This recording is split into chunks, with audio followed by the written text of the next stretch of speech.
Hello बच्चों, आइए प्रश्न को समझते हैं। प्रश्न दिया गया है श्रेणी 1 धन 4/5 धन 7/5 की घात 2 धन 10/5 की घात 3 धन का nवां पद है।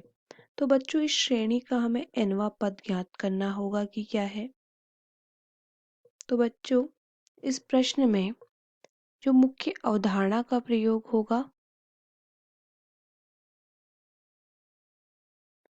वो ये होगा कि जो समांतर श्रेणी का nवां पद होता है, समांतर श्रेणी का nवां पद होता है वो होता है an बराबर a धन n ऋण 1 गुणा d, जहाँ पे a होता है प्रथम पद, d होता है सार्वांतर, n होता है पदों की संख्या। तो हमें यहाँ पे n पद दिए गए हैं तो nवां पद बताना है। इसी प्रकार गुणोत्तर श्रेणी में nवां पद होता है। गुणोत्तर श्रेणी का nवां पद ये होता है a गुणा r की घात n ऋण 1, जहाँ पे a होता है प्रथम पद और r होता है सार सार्वानुपात सार्वानुपात। तो बच्चों, इस प्रश्न में यदि हम अंश में देखें तो अंश में है 1, 4, 7, 10। अंश को अगर हम लें तो यहाँ पे श्रेणी चल रही है 1, 4, 7, 10 इस प्रकार से 1, 4, 7, 10 इस प्रकार से चल रही है श्रेणी। तो अगर हम nवां पद निकालें तो यहाँ पे अगर हम अंतर देखें तो 4 ऋण 1 इन दोनों के बीच में 3 का अंतर है।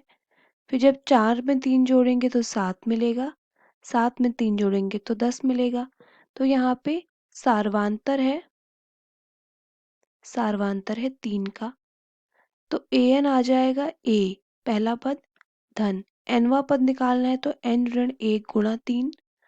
तो an बराबर हो जाएगा 1 धन 3n ऋण 3, तो बराबर होगा 3n ऋण 2 के। अब अगर हम हर की बात करें तो हर में हमें दिया गया है 1/, कुछ भी नहीं है तो हम कह सकते हैं कि 1/1 होगा। तो 1/1 इसका मतलब 5 की घात 0 का मान भी 1 होता है। 5 की घात 0, फिर है 5 की घात 1, फिर है 5 की घात 2, फिर है 5 की घात 3। इसी प्रकार यह बढ़ता जा रहा है। इसका nवां पद, यहाँ पे अगर हम r निकालें तो r हो जाएगा 5, क्योंकि अगर हम 5 की घात 1 को भाग दें 5 की घात 0 से तो ये हो जाएगा 5/1 जो कि होगा 5 के बराबर। इसी प्रकार अगर हम 5 की घात 2 को भाग दें 5 की घात 1 से तो आएगा 5। तो हम कह सकते हैं कि r का मान है 5। तो tnवां पद क्या हो जाएगा? ये हो जाएगा a पहला पद 5 की घात 0 गुणा r 5 की घात n ऋण 1, तो ये हो जाएगा 5 की घात n ऋण 1। अब हमारे पास nवां पद ये हो जाएगा अंश का nवां पद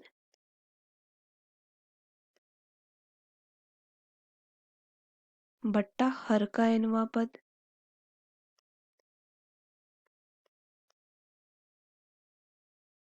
हर का nवां पद। तो हमने अंश का nवां पद निकाला था जो कि था 3n ऋण 2। 3n ऋण 2 बट्टा 5 की घात n ऋण 1। तो बच्चों nवां पद आ गया,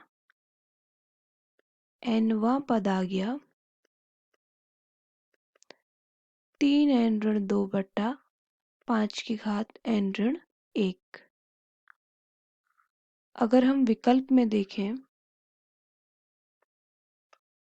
तो हमारा उत्तर होगा विकल्प